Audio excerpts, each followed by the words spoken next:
What's up, y'all? It's OG Baby Mama. Happy New Year. Oh my God, it's been so long since I've been on here. And the only reason why I got on is because I was looking through YouTube, looking at somebody else's video. And I was like, oh, let me check my OG Baby Mama page. And I did not had a comment. I had a comment from somebody. It was on my saline ultrasound video saying that the video really, really helped them. And they watched it multiple times to get through the procedure. So if you're a female, go check that video out if you have to have a saline ultrasound. But I'm not looking to come on here and have 10,000 subscribers or make $1 million off of you know what I'm saying. So I just really upload when I feel inclined to, like when I have something to say. And my thing always was, if it helps one person, like if one person see my video and feel like it helped them, then mission accomplished. And she inspired me to do this video. So I don't even know what I'm gonna call this video. I think I'll talk about my recent hurt, and that might lead to some other stuff.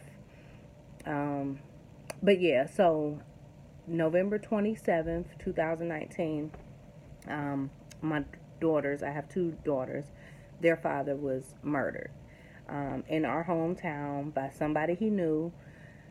um, and it was devastating. I literally got to the hospital right on time, for lack of a better word.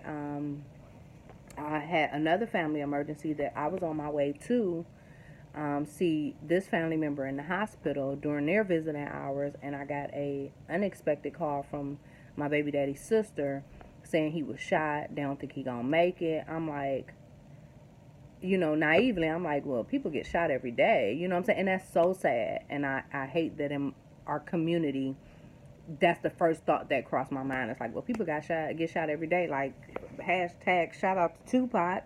I mean, he had been shot multiple times and still lived to tell about it. 50 Cent got shot a lot. You know what I'm saying? So them is the images that naively I'm left in my mind, that, you know what I'm saying, people get shot and it's possible they live. I mean, we don't hear about the stories of the people who got shot and they live most of the time. Um, so I even for a split second was like, okay, you know what I'm saying? Like, I panicked, I'm on the freeway. And so I almost went to my family members' visiting hours, because their visiting hours was about starting like 15 minutes, and I was only like 15 minutes from them. And I'm like, okay, well, the visiting hour is only for an hour. Maybe then I can go to the hospital, because I know he gonna make it. Like, that sounds stupid. Like, I'm sure he got to be okay. Um, so long story short, I make it to the hospital. When I get there, the whole family is in the room. Like, literally, I pulled back the curtain and he was laying there, and there's about 20 people in the room that I recognized, most of them. And it just was so surreal. Like, I'm gonna try to get through this video without crying, just because it was super, super upsetting. Oh, I forgot to mention, it was the day before Thanksgiving. um So yeah, so I pulled back the curtain. It took me a while to collect myself. Like, I sat out at his room and just broke down for probably about like 15 minutes before I went in, maybe 10 minutes. Finally go in, stood right by his bedside, said a prayer for him, talked to him. Um, the doctor came in and was like, I have been working on him all day, basically, because it was about 5:40 something, 5 something, in the evening. And he was like, I've been working on him all day. I'm not going to prolong suffering and open his chest back up. Um, at some point, his heart will stop. He's not going to make it. It might be minutes, might be hours. Now, mind you, I had just got to the hospital maybe 15, 20 minutes. I'm just standing there like, you got to be shitting me. Like, what is going on? You know what I'm saying? Like, all I knew is he had got shot.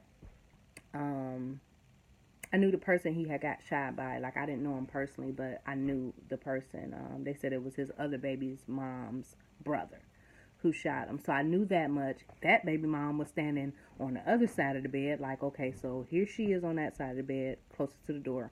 I'm on the other side of the bed.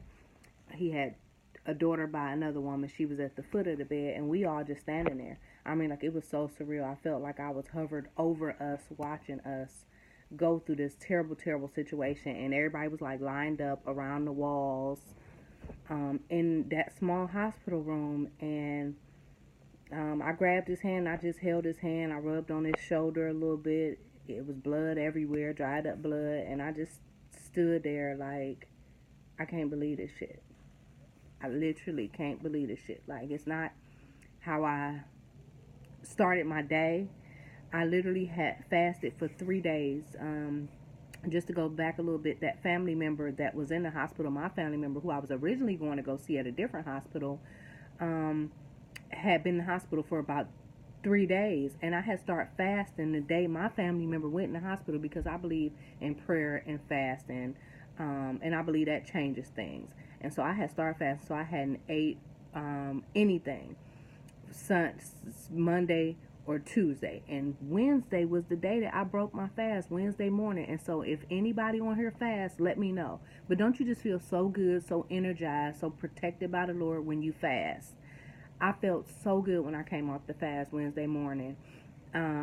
So my day, according to me, was going to be just a great day because I'm like, okay, I fasted. I get to go see my family member that's in the hospital. Everything is going to be okay. And by 5 something in the evening, I end up standing by somebody who I was very close to, holding their hand. And at some point, the doctor, because the doctors, nurses was kind of in and out the room. Again, I hadn't had a whole lot of detail. Like, all I knew is he had got shot. I knew by who he got shot. I knew that he had been in the hospital for some hours. I was irritated that I had just got called, but happy I was there. And then at some point, the doctor just came in and was like, well, the monitor says been no activity. His heart stopped a few minutes ago. So his time of death would be 6:08 p.m. And I just looked at him like, damn.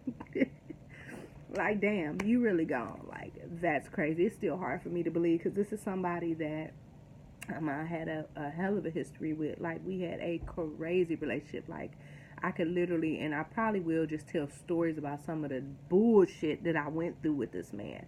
But it's crazy how some of the things that you go through that be the worst in your life turn out to be the best blessings. And it's honestly because of all the crazy shit that he put me through that I am who I am to this day.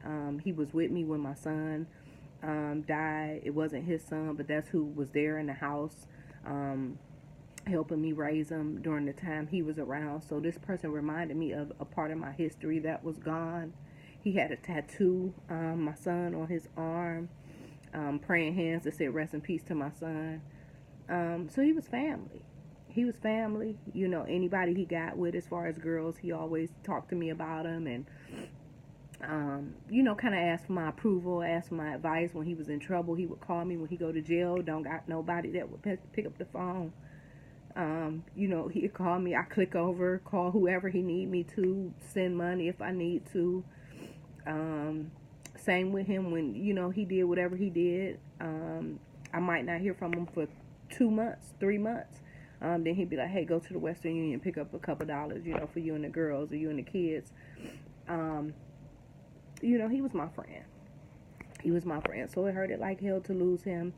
And I'm not going to lie, like I am in school for my master's degree. I got a video, it's like single parent motivation or something. And I talk about getting my master's degree. I'm still on that journey. I'm in school part-time for my master's in social work. I already have a bachelor's in social work, and I'm a licensed social worker here in my state.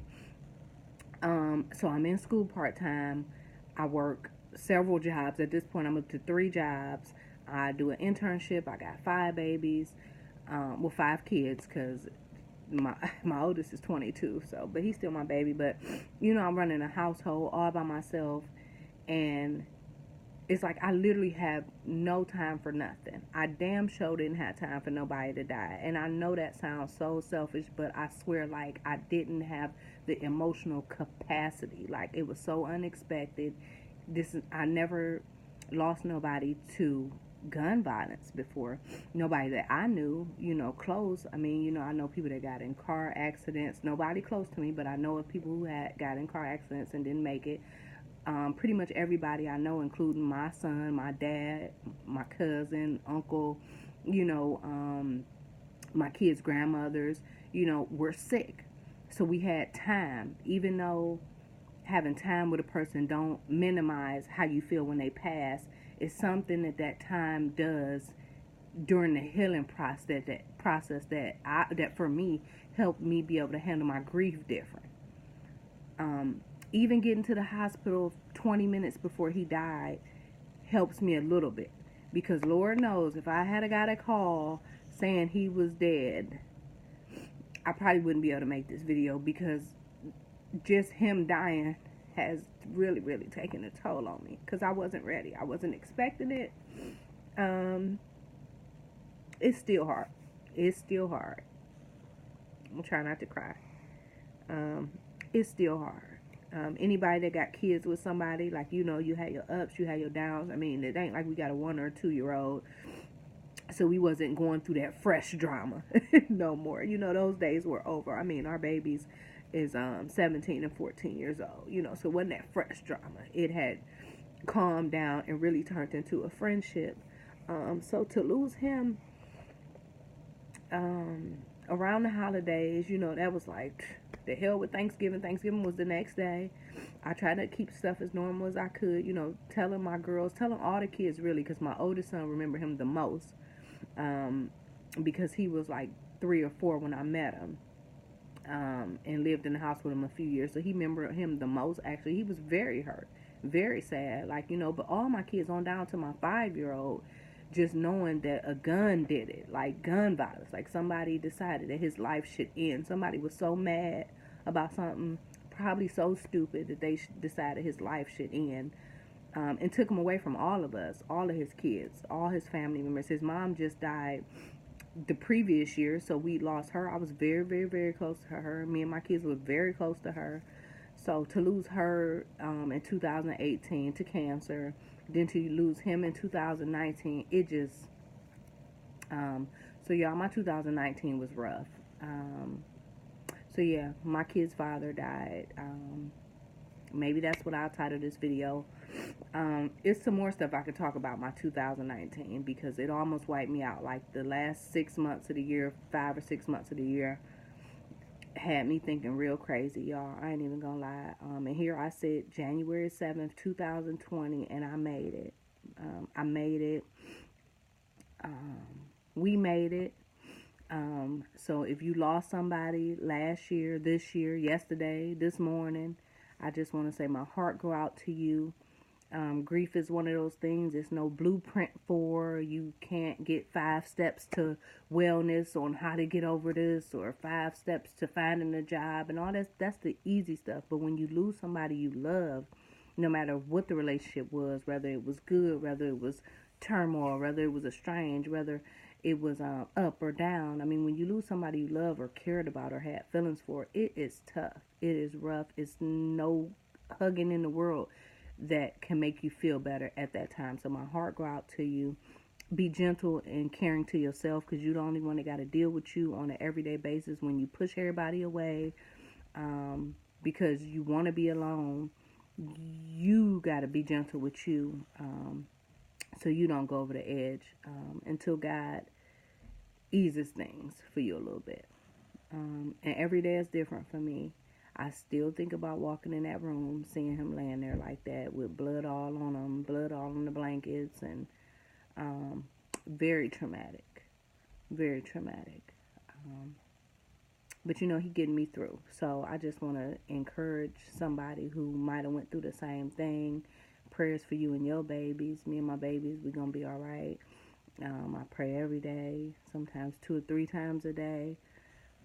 And that's really all you can do, is one day at a time. Just take it one day at a time. Don't worry about tomorrow. Don't worry about next week. Don't worry about 2 weeks from now, what you're going to do in August. None of that.